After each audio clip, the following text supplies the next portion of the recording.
Assalamualaikum warahmatullahi wabarakatuh. Salam sejahtera buat kita semuanya. Apa kabar semuanya? Mudah-mudahan senantiasa sehat walafiat ya.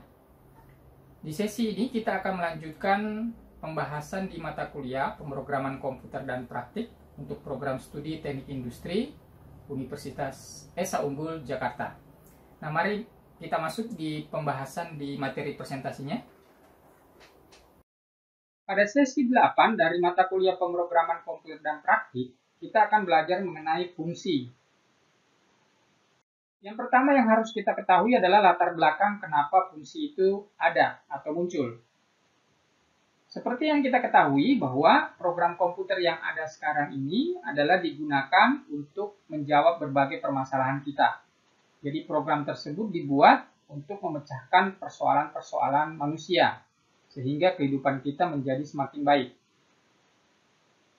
Cuma permasalahannya adalah bahwa program komputer yang dibuat sampai saat ini itu ukurannya lebih besar. Jadi ukurannya semakin besar seiring dengan kompleksitas dari program tersebut.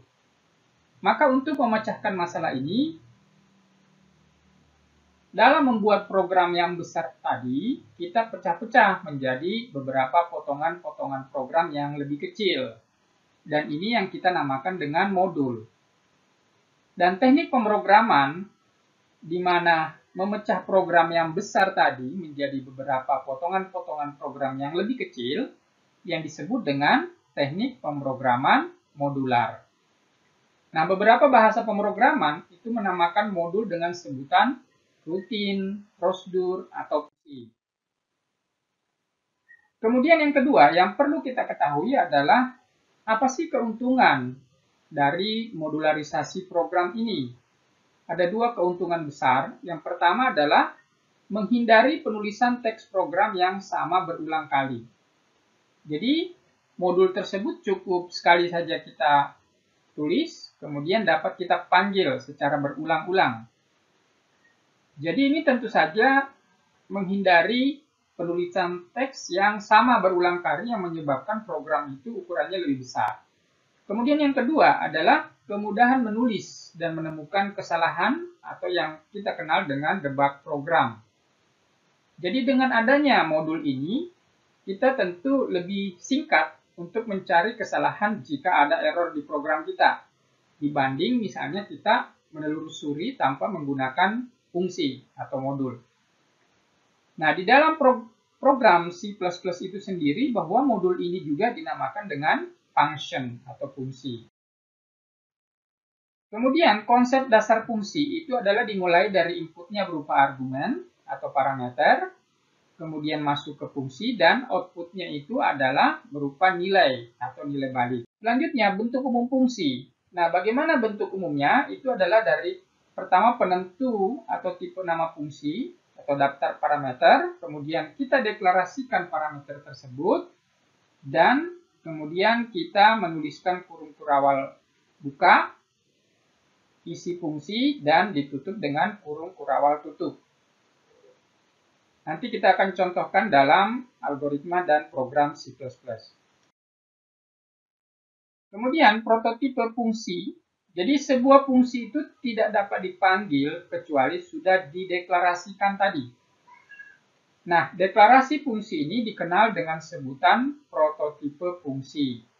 Jadi, dalam prototipe fungsi itu wajib ada nama fungsi, kemudian tipe balik, nama fungsi, dan jumlah dan tipe argumen. Di mana ketika kita menuliskan dep C++, biasanya kita misalnya menambahkan using namespace std. Kemudian void tadi misalnya kita ganti dengan int garis untuk prototipe fungsi garis, kemudian int main, kemudian kurung kurawal buka. Nah, di sini kita panggil dia garis. Jadi kita definisikan dulu tadi fungsi garis tadi dengan int garis, kurung kurawal buka, inti, for i sama dengan 0, i lebih kecil misalnya 52, saya pakai 52 di sini. Kemudian peningkatan satu tahap atau menulis kembali, misalnya kalau kita tulis sama dengan, maka dia akan tulis terus sampai dengan lebih kecil dari 52. Kemudian n. Nah, jadi begitu kita beri perintah garis di sini, maka yang dia panggil adalah fungsi ini. Cout, selamat belajar algoritma dan pemrograman dengan C++. Kemudian dosen, cout, yakinlah Anda pasti bisa, garis, program C++ memang sangat mudah, dan seterusnya. Jadi ketika kita jalankan, program ini adalah tampilannya seperti ini. Selanjutnya, contoh permasalahan dan solusi. Jadi Anda diminta untuk membuat algoritma dan program untuk menentukan bilangan terbesar dari dua bilangan yang diketahui dengan menggunakan fungsi. Maka solusinya adalah, yang pertama yang Anda harus lakukan adalah mendeklarasikan fungsi untuk menampung dan membandingkan dua bilangan tersebut. Jadi kalau kita buat algoritmanya, itu adalah yang pertama kita deklarasikan fungsi untuk menampung dua buah bilangan tadi, bilangan pertama dan bilangan kedua. Yang kedua kita deklarasikan fungsi untuk mencari bilangan terbesar. Kemudian kita menentukan dua buah bilangan tersebut, tentukan variabel untuk menampung fungsi dari bilangan terbesar. Kemudian mengikuti langkah 1, lakukan pengujian untuk dua bilangan yang ada yang kita masukkan.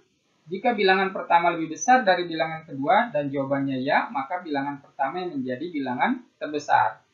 Dari langkah 6, bila jawabannya tidak, maka bilangan kedua yang menjadi bilangan terbesar. Nah, di sini kita berikan contoh ya, bagaimana membuat program untuk menentukan bilangan terbesar dari dua bilangan menggunakan Turbo C++. Misalnya kita tulis hashtag include iostream.h, hashtag include conio.h, kemudian int findmax, int n1, maksudnya bilangan 1, int n2, bilangan 2, garis, kemudian void. Nah, di sini print max, void main, kemudian int xy, k, kemudian clear scr atau hapus layar, kemudian tulis atau print di layar, masukkan bilangan pertama. Anda masukkan bilangan tersebut, kemudian diberi perintah baca di sini. Jadi cin, apa yang diinput tadi itu dibaca sebagai X, kemudian cout, masukkan bilangan kedua, kemudian cin, baca lagi bilangan kedua yang Anda masukkan, Y, kemudian K itu sama dengan find max ya, X, Y. Jadi temukan nilai maksimum apakah X atau Y, kemudian print max.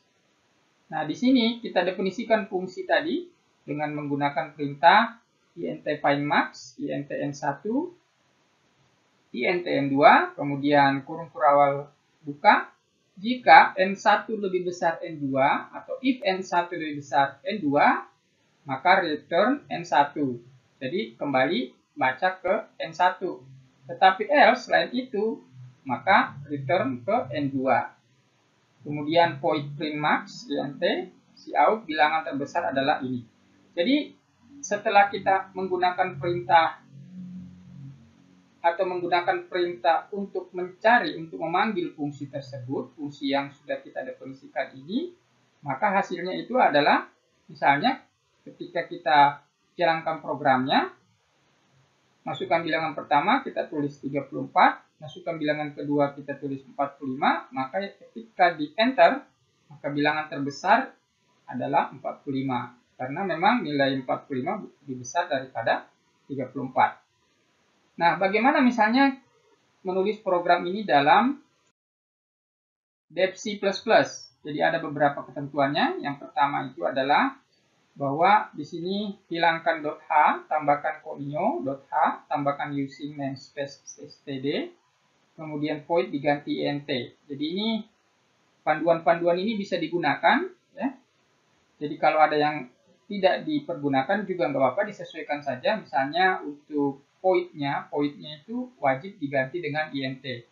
Jadi misalnya tadi hashtag include iostream ini dihilangkan .h-nya, kemudian hashtag include conio.h using namespace std wajib di Dev C++.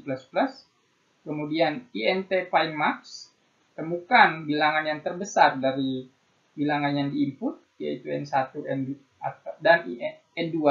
Kemudian int printmax, int m, int main. Masuk penulisan programnya, kurung kurawal buka, INTXYK. Jadi, misalnya kita menuliskan print di layar, masukkan bilangan pertama, misalnya kita masukkan bilangan pertama, kita ketik, maka perintah cin ini adalah untuk membaca nilai yang kita ketikkan di sini. Jadi cin X, kemudian cout, masukkan bilangan kedua, juga sama di sini dibaca sebagai Y, dan K sama dengan find maximum X atau Y, kemudian print max. Nah, selanjutnya berarti kita harus mendefinisikan fungsi tersebut. Jadi, selanjutnya ini adalah pendefinisian fungsi tadi.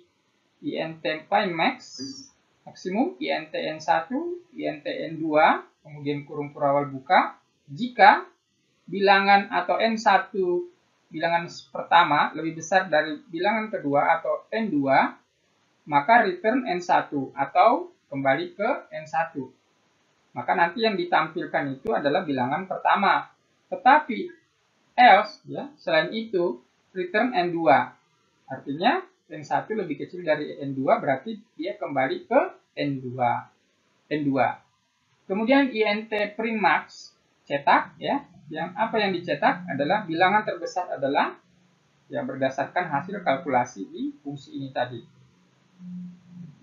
Maka ketika kita jalankan programnya, misalnya dengan memasukkan bilangan